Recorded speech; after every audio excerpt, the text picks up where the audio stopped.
जय श्री कृष्णा, राधे राधे। आप सभी भक्तों का आपके अपने YouTube चैनल श्री कृष्ण दीवानी में हार्दिक स्वागत है। आज हम सुनेंगे वैशाख शुक्ल पक्ष में आने वाली एकादशी व्रत की कथा, जिसे कि मोहिनी एकादशी कहा जाता है। हमारे हिंदू धर्म में एकादशी तिथि का विशेष महत्व माना जाता है। एकादशी का व्रत करने वाले व्यक्ति के जीवन में धन और समृद्धि बनी रहती है और उसे किसी संकट का सामना भी नहीं करना पड़ता है। साल भर में 24 एकादशियां पड़ती हैं, जिसमें कि मोहिनी एकादशी बहुत शुभ और फलदायी मानी जाती है। इस वर्ष 2024 में मोहिनी एकादशी तिथि का प्रारंभ होगा 18 मई 2024 दिन शनिवार रहेगा। सुबह के 11:22 से यह एकादशी की तिथि प्रारंभ हो जाएगी और इस तिथि का समापन होगा अगले दिन। एकादशी तिथि की समाप्ति का समय रहेगा 19 मई 2024 दिन रविवार रहेगा। दोपहर के 1:50 पर यह तिथि समाप्त हो जाएगी। अब उदया तिथि के आधार पर मोहिनी एकादशी का यह व्रत 19 मई 2024 रविवार के दिन रखा जाएगा। इस तिथि का पारण किया जाएगा अगले दिन यानी कि 20 मई 2024। उस दिन आप व्रत का पारण सुबह 5:28 से सुबह 8:12 के बीच में कभी भी इस व्रत का पारण कर सकते हैं। मोहिनी एकादशी में भगवान विष्णु के मोहिनी स्वरूप की पूजा अर्चना की जाती है। आइए जानते हैं इस व्रत की विधि और महत्व के बारे में। देखिए, दशमी तिथि को सूर्यास्त से पहले घर की साफ सफाई कर लें। एकादशी के दिन ब्रह्मा मुहूर्त में उठकर स्नान करें, स्वच्छ वस्त्र धारण करें। इसके बाद कलश स्थापना करके भगवान विष्णु की पूजा करें। उन्हें धूप, दीप, नैवेद्य और फल अर्पित करें। पंचामृत से भगवान को स्नान कराएं। तदंतर भगवान की पूजा अर्चना करके मोहिनी एकादशी व्रत कथा का पाठ करें। रात के समय श्रीहरि का स्मरण करें और भजन कीर्तन करते हुए रात्रि जागरण करें। फिर द्वादशी के दिन भगवान की पूजा करके किसी ब्राह्मण या फिर जरूरतमंद व्यक्ति को भोजन कराएं और उसे दक्षिणा दें, संतुष्ट करें। इसके बाद अपने व्रत का पारण करें। विष्णु भगवान का मोहिनी रूप शक्ति और बुद्धि का प्रतीक माना जाता है। इस व्रत को करने से भगवान विष्णु की विशेष कृपा प्राप्त होती है और सभी पापों का नाश होता है। इस एकादशी का व्रत करने से मोह माया के बंधन खत्म हो जाते हैं।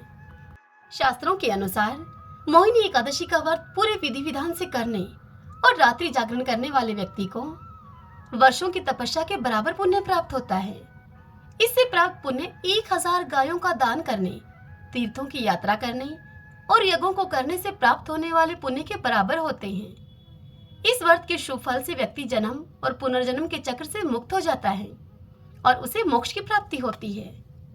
आइए भगतजनों, अब हम मोहिनी एकादशी की व्रत कथा का श्रवण करें।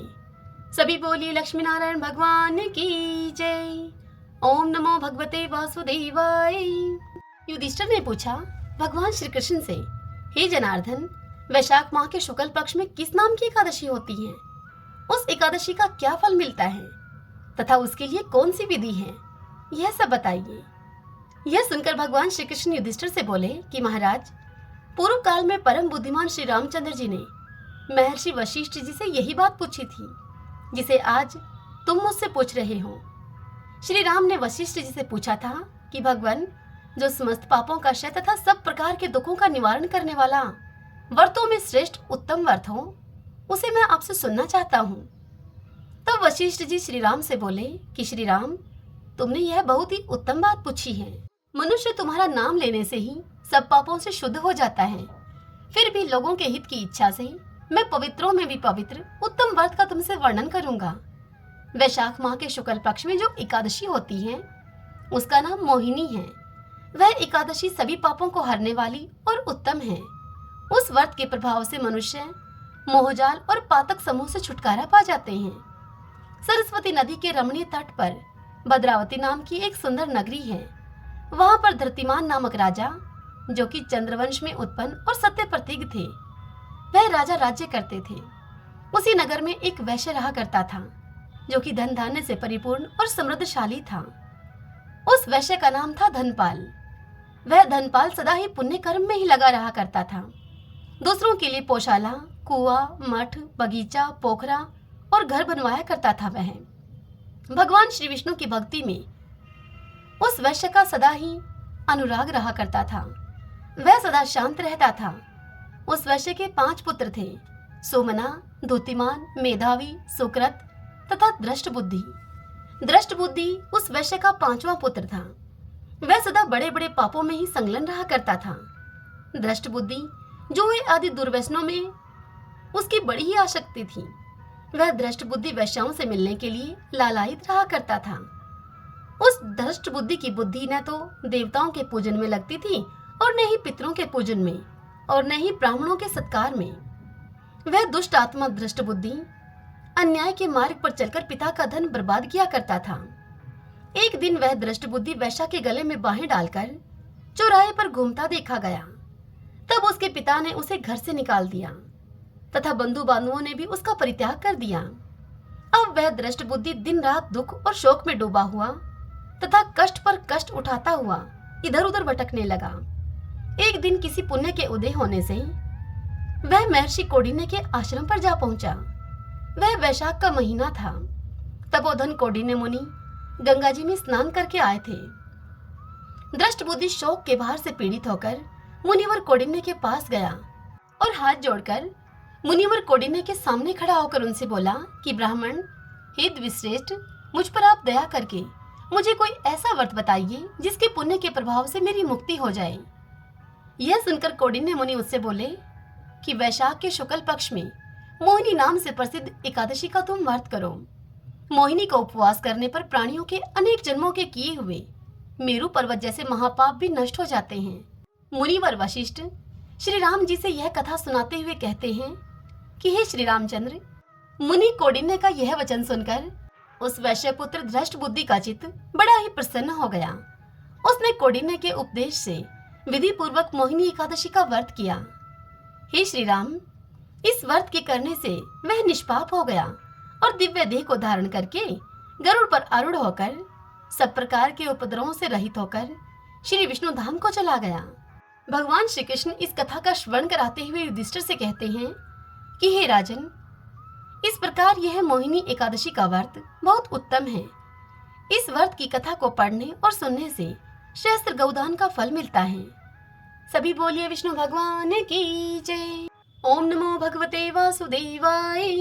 सूत जी मुनियों से बोले कि हे विप्रवरों, अब आप एकादशी व्रत का महात्म्य सुनिए।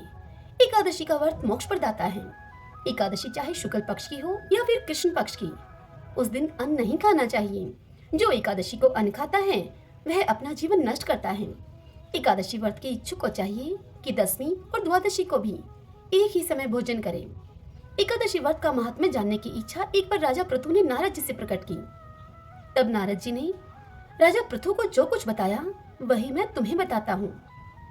नारद जी राजा पृथु से बोले कि हे राजन, गंगा के समान कोई तीर्थ नहीं, माता के समान कोई गुरु नहीं, विष्णु के समान कोई देव नहीं और अन्न न खाने के समान कोई तपस्या नहीं। शांति के समान संसार में कोई सुख नहीं, सत्य के समान कोई ज्योति नहीं और कार्तिक के समान मास नहीं है। ज्ञान से बड़ा कोई लाभ नहीं और एकादशी के समान दूसरा अन्य कोई व्रत नहीं। व्रत करने वाले को चाहिए कि प्रातः काल उठकर भगवान का पूजन करें, पुराणों की कथा सुने और रात्रि में जागरण करें।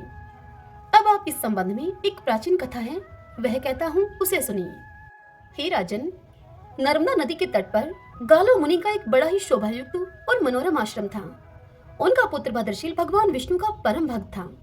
भद्रशील अपने मित्रों के साथ भगवान की मूर्ति बनाकर उनकी पूजा किया करता था। उसके मित्र भी भगवान की पूजा करते थे। तत्पश्चात वह उन्हें उपदेश देता था कि वे एकादशी का व्रत भी करें। अपने पुत्र के उस चरित्र को देखकर एक बार गालो मुनि ने उससे स्नेहपूर्वक पूछा कि हे पुत्र, तुम हर समय भगवान विष्णु की पूजा अर्चना में लगे रहते हो तथा दूसरों को भी इसके लिए तुम प्रेरित करते हो। यह उपदेश तुम्हें किसने दिया? यह सुनकर भद्रशील ने सर्वप्रथम अपने पिता को नमन किया और फिर श्रद्धायुक्त होकर उससे कहा कि हे पिताश्री, मैं आपको अपने पूर्वजन्म का वृत्तांत बताता हूँ। मैं पूर्वजन्म में चंद्रवंश में धर्मकीर्ति नामक एक राजा था। मैंने दत्तात्रेय जी से शिक्षा ली थी। उस जन्म में मैंने 1000 वर्षों तक शासन किया, किंतु जीवन के उत्तरार्ध में दुर्भाग्यवश मैं बुरी संगत में पड़ गया। वेद मार्ग को छोड़कर मैं पाखंड के मार्ग पर चल पड़ा। जब मेरा आचरण बिगड़ा तो मेरी प्रजा का आचरण बिगड़ते भी देर न लगी। एक दिन की बात है, मैं शिकार खेलने के लिए वन में चला गया। उस दिन मैं भूखा प्यासा ही रहा। घूमते घूमते मैं नर्मदा नदी के तट पर आ पहुंचा। संयोगवश उस दिन एकादशी की तिथि थी। वहां अनेक वैष्णव भक्त भगवान का कीर्तन कर रहे थे। मैं भूखा प्यासा वहीं पर पड़ा रहा और रात्रि भर उनका कीर्तन सुनता रहा, क्योंकि भूख के कारण मुझे नींद तो आ न रही थी। इधर प्रातः होने पर उनका कीर्तन समाप्त हुआ और उधर मेरे प्राण निकल गए। यमदूत मुझे लेकर अब चित्रगुप्त जी के पास जा पहुंचे। चित्रगुप्त ने कहा कि मैंने बहुत सारे पाप किए हैं, किंतु एकादशी के व्रत के बाद चूंकि मेरे प्राण निकले हैं, इस कारण से मैं सभी पापों से मुक्त हो गया हूँ। यह सुनते ही स्वयं यमराज ने मुझे प्रणाम किया और फिर अपने दूतों को बताया कि एकादशी का व्रत करते हुए जिसके भी प्राण निकले हों, वह मनुष्य स्वर्ग का अधिकारी होता है। जो कोई अनजाने में भी एकादशी का व्रत करता है, उसके सभी पाप नष्ट हो जाते हैं। इसके बाद हे पिताश्री, मुझे एक सुंदर विमान में बैठाकर स्वर्ग भेज दिया गया। उसके बाद हजारों वर्षों तक इंद्रलोक और विष्णुलोक में निवास करने के बाद अब मैंने आपके यहाँ जन्म लिया है। नारद जी इतनी कथा सुनाकर राजा पृथु से कहते हैं कि हे राजन, एकादशी व्रत की महिमा तो अपार है। जो भी श्रद्धा भक्ति से इस कथा को पढ़ता है अथवा सुनता है, उसके समस्त पाप नष्ट हो जाते हैं और सब सुख भोग कर वह अंत काल में वैकुंठ का अधिकारी होता है। श्रीमन नारायण नारायण नारायण, श्रीमन नारायण नारायण नारायण। प्राचीन काल में एक लड़की का जन्म राक्षस कुल में हुआ, जिसका नाम वृंदा था। दैत्यराज कालनेमी जैसे राक्षस परिवार में पैदा होने के बाद भी वृंदा भगवान विष्णु की पूजा किया करती थी। जब वृंदा बड़ी हुई तो उसकी शादी जालंधर नामक दैत्य से हो गई। जालंधर काफी शक्तिशाली राक्षस था, जिसका जन्म भगवान शिव के तेज के कारण समुद्र से हुआ था। बलवान होने के कारण जालंधर को दैत्यों का राजा बनाया गया। वृंदा से शादी करने के बाद जालंधर की शक्ति और पराक्रम बढ़ता ही गया। उसे किसी भी तरह से हराना मुश्किल था। जालंधर के बढ़ते अहंकार और आतंक से सभी देवता परेशान थे। जालंधर की बढ़ती हुई ताकत के पीछे उसकी पत्नी वृंदा की विष्णु भक्ति और सतीत्व था। होते होते जालंधर अपनी शक्ति और अहंकार में चूर होकर स्वर्ग की देवियों पर काबू पाने की कोशिश करने लगा। अब इसी दौरान एक बार उसने माता लक्ष्मी को पाने का प्रयास किया, परंतु समुद्र से जन्म लेने के कारण माता लक्ष्मी ने उसे अपना भाई बना लिया। फिर उसकी नजर माता पार्वती पर गई और उन्हें पाने के लिए जालंधर ने मायाजाल रचा।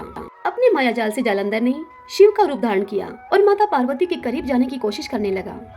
उसी वक्त माँ पार्वती ने उसे पहचान लिया और जब तक जालंधर कुछ समझ पाता, वो अदृश्य हो गई। जालंधर के इस दुर्व्यवहार से पार्वती जी को काफी गुस्सा आया और इस पूरी घटना के बारे में उन्होंने भगवान विष्णु को बताया।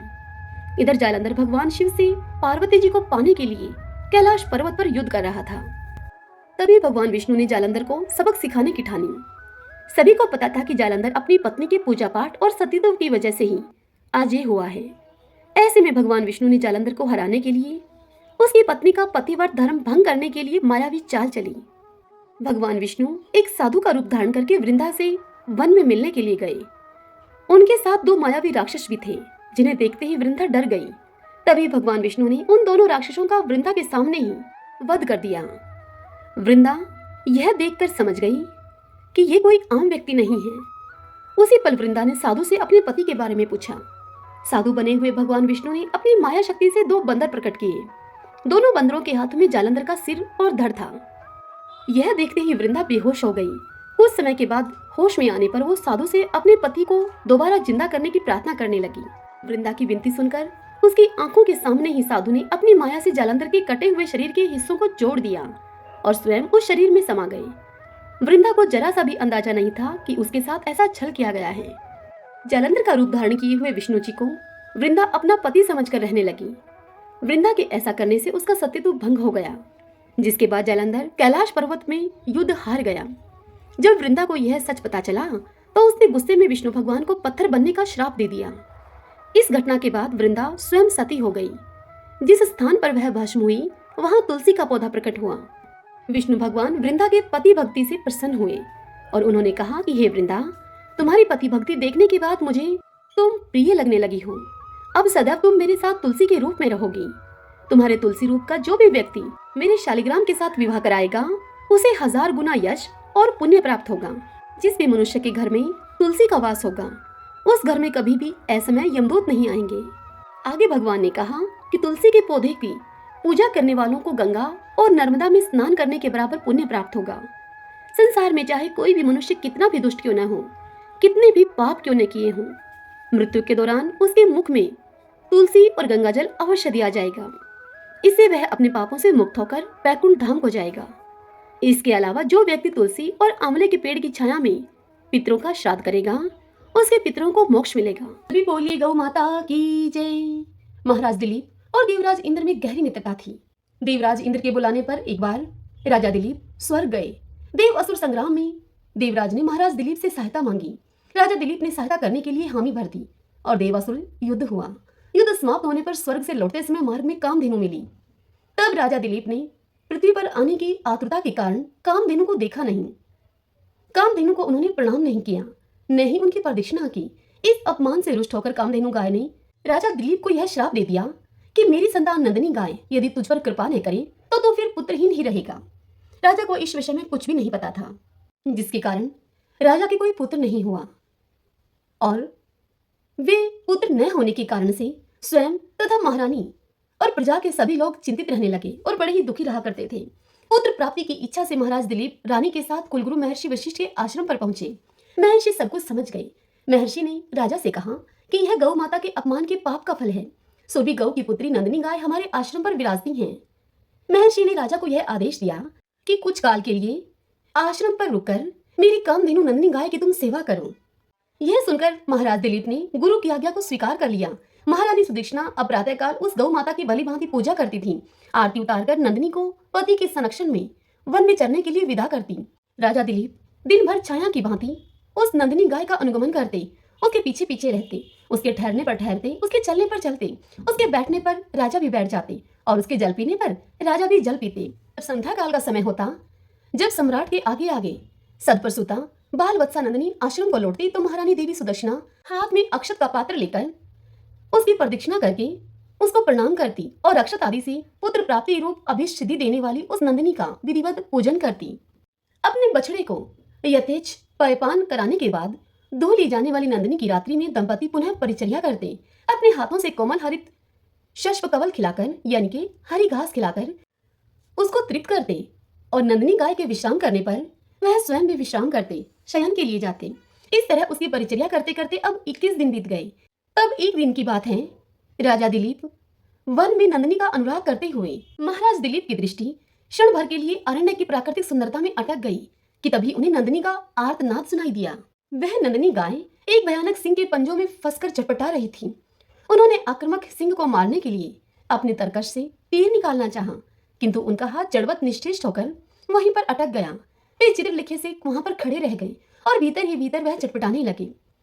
तभी मनुष्य की वाणी में सिंह बोल उठा कि हे राजन दिलीप, तुम्हारे शस्त्र संधान का श्रम उसी तरह से व्यर्थ है जैसे कि वृक्षों को उखाड़ देने वाला प्रभंजन पर्वत से टकराकर व्यर्थ हो जाता है। राजन, मैं भगवान शिव के गण निकुंभ का मित्र कुंभोदर हूँ। मुझे भगवान शिव ने सिंहवृत्ति देकर हाथी आदि से इस वन के देवदारुओं की रक्षा का भार सौंपा है। इस समय जो भी जीव सर्वप्रथम मेरी दृष्टि के पथ पे आ जाता है वह मेरा भक्ष्य बन जाता है। इस गाय ने इस संरक्षित वन में प्रवेश करने की अनाधिकार चेष्टा की है और मेरे भोजन की वेला में यह मेरे सम्मुख आई है, अतः मैं इसे खाकर अपनी क्षुधा शांत करूंगा। तुम लज्जा और गलानी को छोड़कर वापस लौट जाओ। किंतु राजा दिलीप कैसे लौट जाएं? पर दुख कातर दिलीप भय और व्यथा से चटपटाती हुई, नेत्रों से अविरल आंसू बहाती हुई नंदिनी को देखकर और उस संध्या काल में अपनी मां की उत्कंठा से प्रतीक्षा करने वाले उसके दूध मुहे बछड़े का स्मरण करके करुणा विगलित हो गई। नंदिनी का मातृत्व उन्हें अपने जीवन में कहीं अधिक मूल्यवान जान पड़ा और उन्होंने सिंह से प्रार्थना की कि वह उनके शरीर को खाकर अपनी भूख को मिटा ले और बाल वत्सा नंदिनी को छोड़ दे। सिंह ने राजा के इस अद्भुत प्रस्ताव का उपहास करते हुए कहा कि हे राजन, तुम चक्रवर्ती सम्राट हो, गुरु को नंदिनी के बदले में करोड़ों दुधारू गवें देकर तुम प्रसन्न कर सकते हो। हे राजन, अभी तुम युवा हो, इस तुच्छ प्राणी के लिए अपने स्वस्थ सुंदर शरीर और यौवन की अवहेलना क्यों कर रहे हो? क्यों अपनी जान की बाजी इस गाय के लिए लगाने में जुटे हो? क्या तुम्हारा प्राणियों पर दया करने का ऐसा व्रत ही है? तो भी आज यदि इस गाय के बदले में मैं तुम्हें खा लूंगा तो तुम्हारे मर जाने पर केवल इसकी ही विपत्तियों से रक्षा हो सकेगी, और यदि मैंने इस गाय को खा लिया और तुम जीवित रहे तो पिता की भांति संपूर्ण प्रजा का तुम निरंतर आने वाली विपत्तियों से तुम रक्षा करते रहोगे। राजन, स्वर्ग की प्राप्ति के लिए तप त्याग करके शरीर को कष्ट देना तुम जैसे अमित ऐश्वर्यशालियों के लिए निरर्थक है। स्वर्ग, अरे यह तो इस पृथ्वी पर ही है। जिस मनुष्य को वैभव विलास के सभी साधन उपलब्ध हैं वह तो समझो स्वर्ग में ही रह रहा है। स्वर्ग का काल्पनिक आकर्षण तो मात्र विपन्नों के लिए ही है, संपन्नों के लिए नहीं है। इस तरह से सिंह ने राजा को भ्रमित करने का बहुत प्रयत्न किया। भगवान शंकर के उस अनुचर सिंह की बात को सुनकर अत्यंत दयालु महाराज दिलीप ने उसके द्वारा आक्रांत नंदिनी को देखा, जो कि अश्रुपूरित कातर नेत्रों से उनकी ओर लगातार देख रही थी और अपने प्राण रक्षा की याचना कर रही थी उनसे। राजा ने क्षत्रियत्व के महत्व को प्रतिपादित करते हुए उत्तर दिया कि नहीं सिंह, नहीं, मैं गौ माता को तुम्हारा भक्ष्य बनाकर नहीं लौट सकता हूँ। मैं अपने क्षत्रियत्व को क्यों कलंकित करूं? क्षत्रिय संसार में इसीलिए प्रसिद्ध हैं कि वे विपत्ति से औरों की रक्षा करते हैं।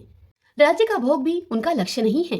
उनका लक्ष्य तो यह है कि वह लोक रक्षा से कीर्ति अर्जित करें।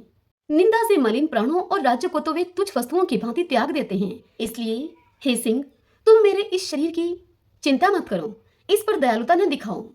मेरे भौतिक शरीर को खाकर तुम उसकी रक्षा करो, क्योंकि यह शरीर तो नश्वर है, मरना धर्मा है। इसलिए इस पर हम जैसे विचारशील पुरुषों की ममता नहीं होती। हम तो मात्र इस शरीर के पोषक हैं। मेरा यह मांस का शरीर न भी रहेगा, परंतु गौ रक्षा से मेरा यश शरीर सुरक्षित रहेगा। संसार यही कहेगा कि गौ माता की रक्षा के लिए एक सूर्यवंशी राजा ने अपने प्राणों की आहुति दे दी। एक चक्रवर्ती सम्राट के प्राणों से भी अधिक मूल्यवान एक गाय है। राजा दिलीप की समग्र बात सुनकर सिंह ने कहा, हे राजन, अगर आप अपना शरीर मेरा आहार बनाना ही चाहते हैं तो ठीक है। सिंह के इस प्रकार स्वीकृति दे देने पर राज ऋषि दिलीप ने शास्त्रों को फेंक दिया और उसके आगे अपना शरीर मांसपिंड की तरह खाने के लिए डाल दिया और वे सिंह के आगे सिर झुकाए हुए आक्रमण की प्रतीक्षा करने लगे। तभी आकाश से विद्याधर राजा दिलीप पर पुष्पों की वर्षा करने लगे। तब नंदिनी गौ ने कहा, हे राजा दिलीप, हे पुत्र, उठो। यह मधुर दिव्य वाणी को सुनकर राजा को महान आश्चर्य हुआ और उन्होंने वात्सल्यमयी जननी की तरह अपने स्तनों से दूध बहाती हुई नंदिनी गौ को देखा, किंतु वह सिंह उनको दिखलाई नहीं दिया कहीं। आश्चर्यचकित राजा दिलीप से नंदिनी गौ ने कहा कि हे सत्पुरुष, तुम्हारी परीक्षा लेने के लिए मैंने ही सिंह की माया की सृष्टि की थी। महर्षि वशिष्ठ के प्रभाव से यमराज भी मुझ पर प्रहार नहीं कर सकता, तो सिंह आदि की तो क्या शक्ति है मुझ पर प्रहार करने की। मैं तुम्हारी गुरु भक्ति से और मेरे प्रति प्रदर्शित दया भाव से अत्यंत प्रसन्न हूँ। तुम वर मांगो। तुम मुझे दूध देने वाली मामूली गाय मत समझो, अपितु संपूर्ण कामनाएं पूरी करने वाली कामधेनु जानो। यह सुनकर राजा ने अपने दोनों हाथ जोड़कर वंश चलाने वाले अनंत कीर्ति पुत्र की याचना की। तब नंदिनी ने तथास्तु कहा। उन्होंने कहा कि राजन, मैं आपकी गौ भक्ति से अत्यधिक प्रसन्न हूँ। मेरे स्तनों से दूध निकल रहा है, उसे पत्ते के दोने में धोकर पी लेने की आज्ञा गौ माता ने राजा को दी और कहा, हे राजा दिलीप, तुम्हें अनंत प्रतापी पुत्र की प्राप्ति होगी। राजा ने निवेदन किया कि माँ, बछड़े के पीने तथा होम आदि अनुष्ठान के बाद बचे हुए तुम्हारे दूध को मैं पी सकता हूँ क्या? दूध पर पहला अधिकार तो बछड़े का है और द्वितीय अधिकार गुरुजी का है। राजा के धैर्य ने नंदिनी गाय के हृदय को जीत लिया। वह प्रसन्न मना कामधेनु राजा के आगे आगे आश्रम को लौट आई। तदंतर राजा ने बछड़े के पीने तथा अग्निहोत्र से बचे हुए दूध का महर्षि की आज्ञा पाकर पान किया। फलतः वे रघु जैसे महान यशस्वी पुत्र से पुत्रवान हुए और इसी वंश में गौ भक्ति के प्रताप से स्वयं भगवान श्री राम ने अवतार ग्रहण किया। सभी बोलिए गाय माता की जय। जय सिया राम। एकादशी व्रत और एकादशी पारण में राजा अम्बरीश की यह कथा आवश्यक रूप से सुननी चाहिए। अनंत पुण्य फल की प्राप्ति होती है। वैवस्वत मनु के परपौत्र और राजश्री नाभाग के पुत्र हैं महाराज अम्बरीश। यह महाराज अम्बरीश सप्तद्वीपवती संपूर्ण पृथ्वी के स्वामी थे और उनके ऐश्वर्य की संसार में कोई तुलना नहीं थी। कोई दरिद्र मनुष्य भोगों के अभाव में वैराग्यवान बन जाए तो यह तो सरल है, किंतु धन दौलत के होने पर विलास भोग की पूरी सामग्री प्राप्त रहते हुए वैराग्यवान होना, विषयों से दूर रहना महापुरुषों के ही बस की बात है और यह भगवान की कृपा से ही होता है।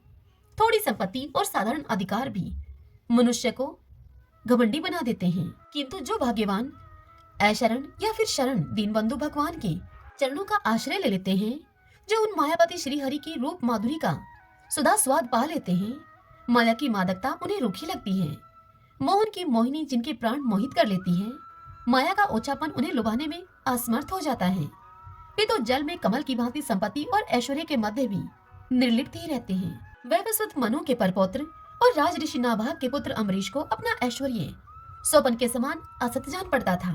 वे जानते थे कि संपत्ति मिलने से यह मोह होता है और बुद्धि मारी जाती है। भगवान वासुदेव के भक्तों को पूरा विश्व ही मिट्टी के ढेलों सा लगता है।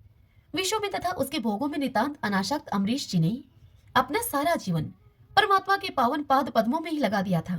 जैसा राजा वैसे प्रजा। महाराज अम्बरीश के प्रजाजन, राज कर्मचारी सभी लोग भगवान के पवित्र चरित्र सुनने, भगवान के नाम गुण का कीर्तन करने में और भगवान के पूजन ध्यान में ही अपना समय लगाते थे। भक्त वत्सल भगवान ने देखा कि मेरे ये भक्त ये तो मेरे चिंतन में ही लगे रहते हैं, तो भक्तों के योगक्षेम की रक्षा करने वाले प्रभु ने अपने सुदर्शन चक्र को अम्बरीश तथा उनके राज्य की रक्षा में नियुक्त कर दिया। जब मनुष्य अपना सब भार उन सर्वेश्वर, उन भगवान पर छोड़कर उनका हो जाता है, तब वे दयामय उसके योगक्षेम का दायित्व अपने ऊपर लेकर उसे सर्वदा निश्चिंत कर देते हैं। सुदर्शन चक्र अम्बरीश के द्वार पर रहकर राज्य की रक्षा करने लगा। अब राजा अम्बरीश ने एक बार अपनी पत्नी के साथ श्री कृष्ण को प्रसन्न करने के लिए वर्ष की सभी एकादशियों के व्रत का नियम किया। वर्ष पूरा होने पर पारण के दिन उन्होंने धूमधाम से भगवान की पूजा की, ब्राह्मणों को गौदान किया।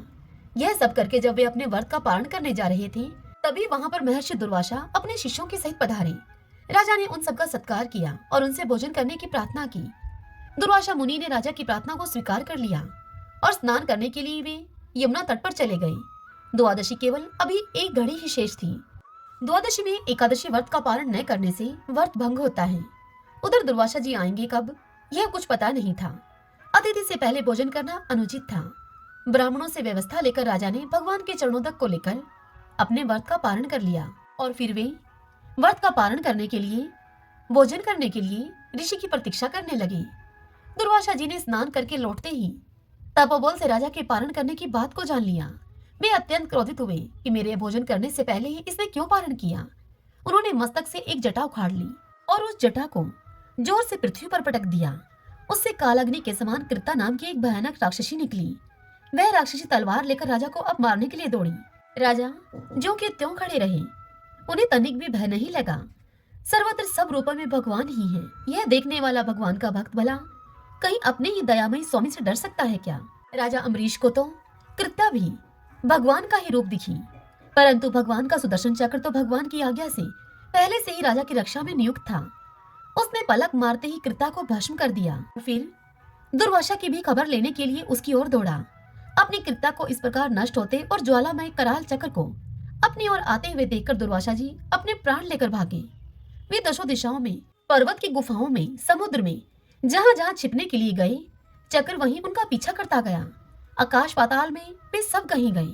इंद्र आदि लोकपाल तो उन्हें क्या शरण देते। स्वयं ब्रह्मा जी और शंकर जी ने भी उनको कोई आश्रय नहीं दिया। दया करके शिव जी ने उनको भगवान के पास ही जाने के लिए कहा। अंत में दुर्वासा जी बैकुंठ लोक गए और वे भगवान विष्णु के चरणों पर गिर पड़े। दुर्वासा ने भगवान विष्णु से कहा कि हे प्रभु, आपका नाम लेने से नारकीय जीव नरक से भी छुट जाते हैं, अतः आप मेरी रक्षा करें। मैंने आपके प्रभाव को न जानकर आपके भक्त का अपराध किया है, इसलिए आप मुझे क्षमा करें। भगवान अपनी छाती पर भृगु की लात तो सह सकते हैं, अपने प्रति किया गया अपराध वे कभी मन में ही नहीं लेते, पर भक्त के प्रति किया गया अपराध वे कभी क्षमा नहीं कर सकते। प्रभु ने यह सुनकर कहा कि हे महर्षि, मैं स्वतंत्र नहीं हूँ, मैं तो मेरे भक्तों के पराधीन हूँ। साधु भक्तों ने मेरे हृदय को जीत लिया है। साधुजन मेरे हृदय हैं और मैं उनका हृदय हूँ। मुझे छोड़कर वे और कुछ नहीं जानते, और उनको छोड़कर मैं भी लक्ष्मी जी की, जिनकी एकमात्र गति मैं ही हूँ, मैं उन्हें भी नहीं चाहता। जो भक्त स्त्री पुत्र घर परिवार धन प्राण इहलोक और परलोक सभी कुछ त्याग कर मेरी शरण आया है, भला मैं उसे कैसे छोड़ सकता हूँ। जिस प्रकार पतिव्रता स्त्री अपने पति को अपनी सेवा से वश में कर लेती है, वैसे ही समदर्शी भगत जन मुझ में चित्त लगाकर मुझे भी अपने वश में कर लेते हैं। नश्वर स्वर्ग आदि की तो बात ही क्या है, मेरे भक्त मेरी सेवा के आगे मुक्ति को भी स्वीकार नहीं करते। मेरे ऐसे भक्तों के मैं सर्वथा अधीन हूँ। इसलिए हे ऋषिवर, आप उन महाभाग नाभाग तन्य अर्थात नाभाग के पुत्र के पास जाएं, वहीं आपको शांति मिलेगी। इधर राजा अम्बरीश बहुत ही चिंतित थे। उन्हें लगता था कि मेरे ही कारण दुर्वासा जी को मृत्यु के भय से ग्रस्त होकर भूखे ही भागना पड़ा है। ऐसी अवस्था में मेरे लिए भोजन करना कदापि उचित नहीं है। इसलिए वे केवल जल पीकर ऋषि के लौटने की पूरे 1 वर्ष तक प्रतीक्षा करते रहे। वर्ष भर के बाद दुर्वासा जी जैसे वहां से भागे थे, ठीक वैसे ही भयभीत और दौड़ते हुए वहां पर आई और उन्होंने राजा का पैर पकड़ लिया। ब्राह्मण के द्वारा पैर पकड़े जाने से राजा को बड़ा संकोच हुआ। उन्होंने स्तुति करके सुदर्शन चक्र को शांत किया। महर्षि दुर्वासा मृत्यु के भय से छुटे। सुदर्शन का अत्युग्र ताप जो कि उन्हें जला रहा था, अब वह ताप शांत हुआ। अब प्रसन्न होकर वे कहने लगे कि आज मैंने भगवान के दासों का महत्व देख लिया। हे राजन, मैंने तुम्हारा इतना अपराध किया था, पर तुम मेरा कल्याण ही चाहते हो। जिन प्रभु का नाम लेने से ही जीव समस्त पापों से छूट जाता है, उन तीर्थपाद श्रीहरि के भक्तों के लिए कुछ भी कार्य शेष नहीं रह जाता। हे राजन, तुम बड़े दयालु हो। मेरा अपराध न देखकर तुमने मेरी प्राण रक्षा की। अम्बरीश के मन में ऋषि के वाक्यों से कोई अभिमान नहीं आया। उन्होंने इसको भगवान की कृपा ही समझा। महर्षि के चरणों में प्रणाम करके बड़े आदर भाव से राजा ने उन्हें भोजन करवाया। उनके भोजन करके चले जाने पर 1 वर्ष के बाद उन्होंने वह पवित्र अन्न प्रसाद रूप से लिया। बहुत काल तक परमात्मा में अपने मन को लगाकर प्रजा पालन करने के बाद अम्बरीश जी ने अपने पुत्र को वह राज्य सौंप दिया और भगवान वासुदेव में अपने मन को लगाकर वे वन में चले गए। वहां भजन तथा तप करते हुए उन्होंने भगवान को प्राप्त कर लिया। श्रीमन नारायण नारायण हरि हरि, भजमन नारायण नारायण हरि हरि। अब हम श्री विष्णु सहस्रनाम स्तोत्र का पाठ करेंगे। यस्य स्मरण मात्रेण जन्म संसार बंधनात् विमुच्यते, नमस्तस्मै विष्णवे प्रभ विष्णवे, नमः समस्त भूतानामादि भूताय भूभृते, अनेक रूपे रूपाय विष्णवे प्रभ विष्णवे। ओम विश्वं विष्णुः वषट्कारो भूत भव्य भवत् प्रभुः, भूतकृत भूतभृत भावो भूतात्मा भूत भावने, भूतात्मा परमात्मा च मुक्तानां परमागतिः, अव्यय पुरुष साक्षी क्षेत्रज्ञो अक्षर एव च, योगो योग विद्यां नीता प्रधान पुरुषेश्वर है, नारसिंह वपु है, श्रीमान केशव पुरुषोत्तम है, सर्वः सर्व शिव स्थाणु भूतादि निर्भय है, संभवो भावनो भ्रता प्रभो प्रभु ईश्वर है, स्वयंभू है शंभुरादित्य पुष्कराक्षो महासुन है, अनादि नित्नो दाता विद्याता धातुरुत्तम है, अपरमेयो हर्षिकेश पदम नाभो अमर प्रभु है, विश्वकर्मा मनुस्त्वष्टा सत्विष्टो सत्विरो ध्रुव है, अग्रहा है शाश्वतः कृष्ण लोहिताक्ष प्रदर्दन है, प्रभुता त्रिकुब्धाम पवित्रम मंगलम परम, ईशान्य प्राणदय प्राण ज्येष्ठ शेष प्रजापति है, हिरण्यगर्भ भूगर्भ माधवो मधुसूदन है, ईश्वरो विक्रमी धनवी मेधावी विक्रम कर्म है, अनुत्तमो दुरादर्श कर्तक कर्तिरात्मवान है, सुरेश शरणम शरम विश्वरीता प्रजा भवः, अह संवत्सरो व्याल है प्रत्यय सर्वदर्शन है, अजय है सर्वेश्वर सिद्ध सिद्धि सर्वादिराच्युत है, वर्षा कपिर में आत्मा सर्वयोग विनीय सरत है, वसु है वसुमना है सत्य समात्मा असम्मति समय है, अमोघ पुंडरी कक्षो वर्षकर्मा वर्षा करती है, रुद्रो है बहुशिरा है बबरू है विश्व योनि शुचि श्रवा है, अमृत शाश्वत स्थाणु वरारो महतपा है, सर्वज्ञ सर्वविद्वानो विश्वक्षिणो जनार्दन है, वेदो है वेद विद्यांगो वेदांगो वेद विद कवि है, लोकादक्ष सुरादक्ष धर्मादक्ष कृता कृत है, चतुरात्मा चतुर्व्यूह चतुर्दृश्य चतुर्भुज है, भ्राजी शृणु भोजन भोक्ता शेषणु जगदा विजय है, अनगो विजयोजिता विश्व योनि पुनर्वसु है, उपेंद्रो वामन प्रांशु अमोघे सुचि ऊर्जित है, अतीन्द्रिय संग्रह सर्गो धर्तात्मा नियमोयम है, वेदो वैद सदा योगी वीर माधवो मधु है, अतीन्द्रियो महामायो महोत्साहो महाबल है, महाबुद्धि महावीर्यो महाशक्ति महादुति है, अनिर्देश्य वपु है श्रीमान अमेयात्मा महाद्रीद्रक है, महेश्वासो महिव्रता श्रीनिवास सदाम गति है, अनिरुद्ध सुरानंदो गोविंदो गोविंदाम पति है, मरीचि है दमन हंसो शोपर्णो भुजगोतम है, हिरणाभ सूतपा पदम नाभ प्रजापति है, अमृत्यु है सर्वद्रक है सिंह संदाता संधिमान स्त्र है, अजो है दुर्मुष्ण शास्ता विश्वतात्मा सुरारिया है, गुरु है गुरुतमो धामो सत्य सत्य पराक्रम है, निमिष है अनिमिष है सत्रग विवाचस्पति रुधारदी है, अग्रणी है ग्रामणी है श्रीमान न्याय नेता समीरण है, शस्त्र मूर्धा विश्वात्मा शस्त्राक्ष शस्त्रपात, आवर्तनो निर्वतात्मा संवर्त सन परमर्दन है, अह संवर्तको वहनीय अनिलो धरणीधर है, सुप्रसाद प्रश्नात्मा विश्वदरक विश्व बुक विभु है, सत्कृता सत्कृत है साधु जहनो नारायणो नर है, असंख्यो अपरमे आत्मा विशिष्ट शिष्ट सूचि है, सिद्धार्थ है सिद्धि संकल्प है सिद्धि दय सिद्धि साधन है, वर्षाई वर्ष वो विष्णु वर्ष पर वर्षोदर है, वर्धनो वर्धमान है विविक्त श्रुति सागर है, सुभजो दुर्धरो वाग्मी महेंद्रो वसुधो वसु है, नेक रूप व्रत रूप है सिप विष्टि प्रकाश ने है, औजस्ते जो दूती दर प्रकाशात्मा प्रताप ने है, रिद्ध स्पष्ट अक्षरो मंत्र चंद्राशु भास्कर दुति है, अमृतम शुद्ध भानु शशबिंदु सुरेश्वर है,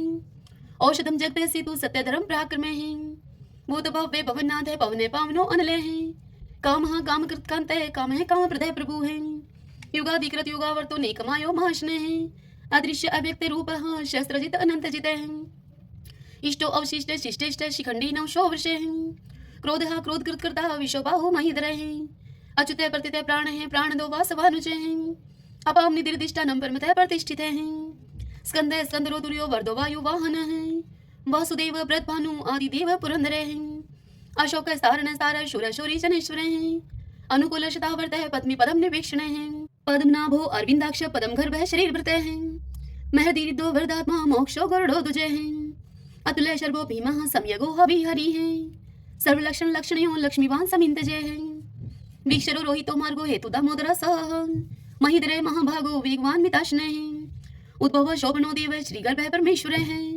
कर्णम कारणम कर्ता विकर्ता गहनो गोवे व्यवसायो व्यवस्थान संस्थान स्थान दो ध्रुव प्रार्दीप्रम स्पष्ट चतुष्ट पुष्ट शुभेक्षण रामो विरामो वीर जो मार्गो नेवन्यो अन्य वीर शक्ति मतम श्रेष्ठो धर्मोधरम विदुत्तम वैकुंठ पुरुष प्राणे प्राणदय प्रणवय प्रथु हिरण्यगर्भ शत्रुघ्नो व्याप्तो वायुर्दोक्षज ऋतु है सुदर्शन काल परमेष्टि परिग्रह उग्र संवत्सरो दक्षो विश्रमो विश्व दक्षिण विस्तार स्थावस्थाणु परमाणम बीजम व्ययम अर्थो अनर्थो महाकोशो महाभोगो महाधने अनिर्विणय सत्विष्ट अभूह धर्म यूपो महामख नक्षत्र नेमि नक्षत्री शमय शामय शमी हने यज्ञ इज महि जय चे कर्तुस्त्रम स्ताम गति है सर्वदर्शी विमुक्तात्मा सर्वज्ञो ज्ञानम उत्तमम सुवर्तय सुमुख सूक्ष्म सुघोष सुखदय सुहृदय मनोहरो जीत क्रोधो वीरबाहु विधारणे स्वप्ने सर्वशो व्यापी नेकात्मानेक क्रम कृत वत्सरो वत्सलो वत्सी तरतन गर्भ धनेश्वर धर्म गोप धर्म कृत धर्मी शत अशत शरम अक्षरम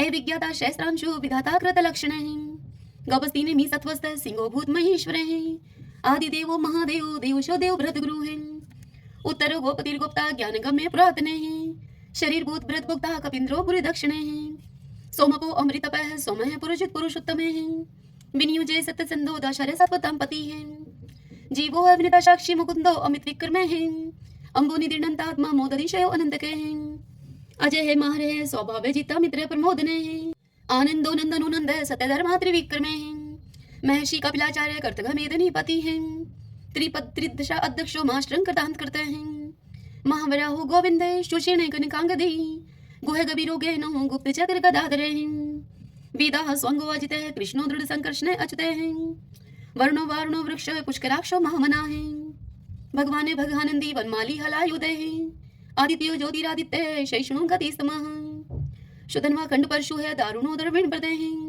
द्विस्वर्ग सरदृग व्यासो वाचस्पति योनिजय त्रिशामा श्याम गय श्याम निर्वाणम वेशजम विष्क सन्यास कृष्ण शांत निष्ठा शांति प्रायणम शुभांगम शांति दस दृष्टा कुमुदय कुवलेशय गोहति गोपति गुप्ता वृषभाक्षो वृष प्रिय एनिवर्ति निर्वर्तात्मा संक्षिप्ता श्रीमकर शिव श्रीवत्स्वक्षा श्रीवास श्रीपति है श्रीमतांबर श्रीधर श्रीश श्रीनिवास श्रीनिधि श्री विभावने श्रीधर श्रीकर श्रेय श्रीमान लोकत्रयाश्रय स्वक्ष स्वंग आनंदो नंदिर ज्योतिर्गणेश्वर विजितात्मा विधेयात्मा सत्कीर्ति छिन संशय उदृण सर्वत चक्षु अनिश शाश्वत अस्त्र भूषयो भूषणो भूत विशोक शोक नाशन अर्चिस्मान अर्चित कुंभ विशुद्धात्मा विशोधन अनिरुद्धो अप्रतिरथ प्रद्युम्नो अमित विक्रम कालने मीनिहा वीर शौरी शूर्जनेश्वर त्रिलोकात्मा त्रिलोकेश केशव केशिहारी कामदेव कामपाल कामिकांत कृतागम अनिर्देश बपु विष्णु वीरो अनंतो धनंजय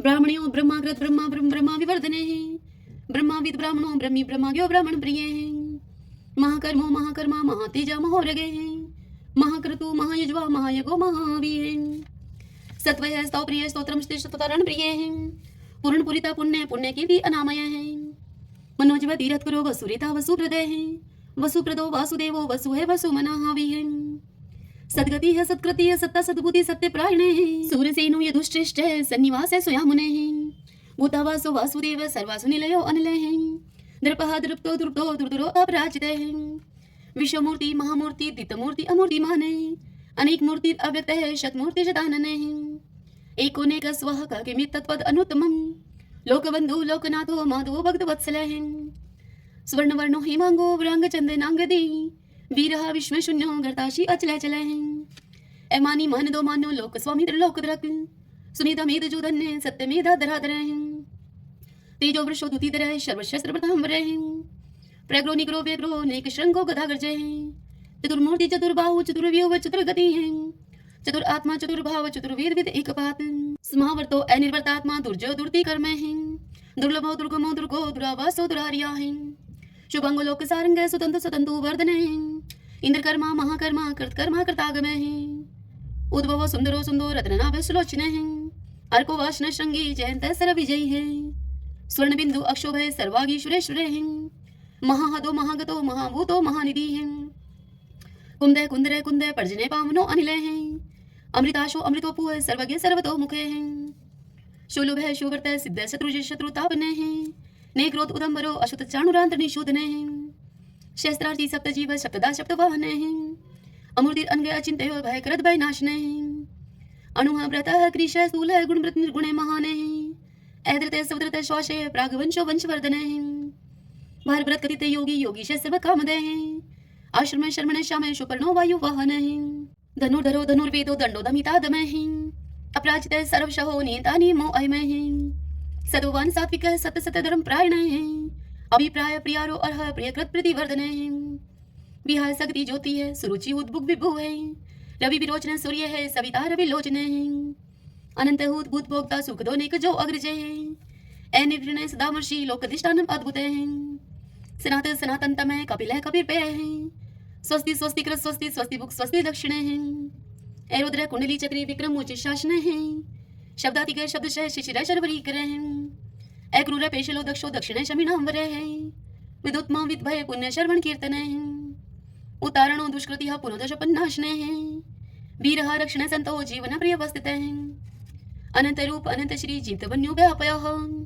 चतुरस्रो गभीरात्मा विदिशो व्याधीशो दिशे अनादि पूर्व लक्ष्मी सुवीरो रुचिरांग दय जननो जन जन्मादि भीमो भीम पराक्रमे आधार नीलो ऐधाता पुष्पहाश प्रजागरे उद्रवग सत्पथाचार्य प्राणदय प्रणवय पणे परमाणम प्राण निल्य है प्राणव्रत प्राण जीवन है। ततुम तत्विदेकात्मा जन्म मृत्यु जराति गए। पूर्व स्वस्तरुस्तार सविता पर पितामह हैं। यज्ञो यज्ञपति रजवा यज्ञांगो यज्ञ वाहन है। यज्ञ व्रत यज्ञ कृत यज्ञ यज्ञ भुग यज्ञ साधने हैं। यज्ञान कृते गुहाम अन्नम अन्नादे एव च। आत्मयोनि समझातो बेखान साम गायन है। देवकी नंदन सृष्टा शिक्षा पाप नाशने हैं। शंखव्रत नंद की चक्री शारंग धनवा कदाधर हैं। रतांग पाणी अक्षोभ है सर्वपर हरणायुदय हैं। सर्वपर हरणायुदय ओम नमः इति। विष्णु भगवान की जय। आइए भगतजनों, अब हम श्री महालक्ष्मी की स्तुति करते हैं। महादेवी महालक्ष्मी नमस्ते तुम विष्णु प्रिय शक्तिदायी महालक्ष्मी नमस्ते दुख भंजनी श्रेय प्राप्ति निमित्ताय महालक्ष्मी नमामहं पतितो दधारिणी देवी नमामहं पुनः पुनः वेदां स्वां संस्तुतिवन्ति हि शस्त्राणि च मुहुर्मुहुः देवं स्वां प्रणवन्ते हि लक्ष्मी देवी नमस्तुते नमस्ते महालक्ष्मी नमस्ते भवभंजनी मुक्ति मुक्ति न लभ्यते महादेवी तु कृपा विना सुख सौभाग्यं न प्राप्नोति पत्रलक्ष्मी न विद्यते न तत्फलं समाप्नोति महालक्ष्मी नमामहं देहि सौभाग्यम् आरोग्यं देहि मे परमं सुखं नमस्ते आदिशक्ति त्वं नमस्ते भंजनी विदेहि देवी कल्याणं विदेहि परमां श्रियं विद्यावन्तं यशवन्तं लक्ष्मवन्तं जनं कुरु अचिन्त्य रूप चरिते सर्वशत्रु विनाशिनी नमस्ते तु महामाया सर्वसुख प्रदायिनी नमामयं महालक्ष्मी नमामयं सुरेश्वरी नमामयं जगधात्री नमामयं परमेश्वरी। लक्ष्मी माता की जय। ओम भगवती लक्ष्मी नमो नमः। अब हम 11 माता की आरती करते हैं। ओम जय एकादशी माता मैया जय एकादशी माता विष्णु पूजा व्रत को धारण कर शक्ति मुक्ति पाता। ओम जय एकादशी माता तेरे नाम गिनाऊं देवी भक्ति प्रदान करनी घन गौरव की देनी माता शास्त्रों में भरनी। ओम जय एकादशी माता मार्ग शीर्ष के कृष्ण पक्ष की विश्व तारिणी जनमी मैया विश्व तारिणी जनमी शुक्ल पक्ष में हुई मोक्षदा मुक्तिदाता बनी आई। ओम जय एकादशी माता पौष के कृष्ण पक्ष की सफला नामक है शुक्ल पक्ष में हुई पुत्रदा आनंद अधिक रहे। ओम जय एकादशी माता नाम षष्ठीला माघ मास में कृष्ण पक्ष आवे शुक्ल पक्ष में जया कावे विजय सदा पावे। ओम जय एकादशी माता विजया फागुन कृष्ण पक्ष में शुक्ला आमल की पाप मोचनी कृष्ण पक्ष में चैत्र महाबल की। ओम जय एकादशी माता चैत्र शुक्ल में नाम कामदं धन देने वाली नाम भरुतनी कृष्ण पक्ष में वैशाख महावाली। ओम जय एकादशी माता शुक्ल पक्ष में होए मोहिनी अपराजेष्ट कृष्ण पक्षी नाम निर्जला सब सुख करनी शुक्ल पक्ष रखी ओम जय एकादशी माता योगिनी नाम आषाढ़ में जानो कृष्ण पक्ष करनी देवशनि नाम कहायो मैया शुक्ल पक्ष धरणी ओम जय एकादशी माता कामिका श्रावण मास में आवे कृष्ण पक्ष कहिए श्रावण शुक्ला होए पवित्र आनंद से रहिए ओम जय एकादशी माता आजा भाद्रपद कृष्ण पक्ष की परिवर्तन शुक्ला इंदिरा अश्विन कृष्ण पक्ष में भवसागर निकला ओम जय एकादशी माता पापान कुशा है शुक्ल पक्ष में आप हरनिहारी रमा मास कार्तिक में आवे सुखदायक भारी ओम जय एकादशी माता देव उठनी शुक्ल पक्ष की दुख नाशक मैया पावन मास में करूं मैं विनती पार करो नैया ओम जय एकादशी माता परमा कृष्ण पक्ष में होती जन मंगल करनी शुक्ल मास में होए पद्मनी दुख दारिद्र हरणी ओम जय एकादशी माता जो कोई आरती एकादशी की भक्ति सहित गावे जन गुरु दीता स्वर्ग का वासा निश्चय वह पावे ओम जय एकादशी माता ओम जय एकादशी माता ओम जय एकादशी माता सभी बोलिए एकादशी माता की जय श्री लक्ष्मी नारायण भगवान की जय ग्यारस माता की जय।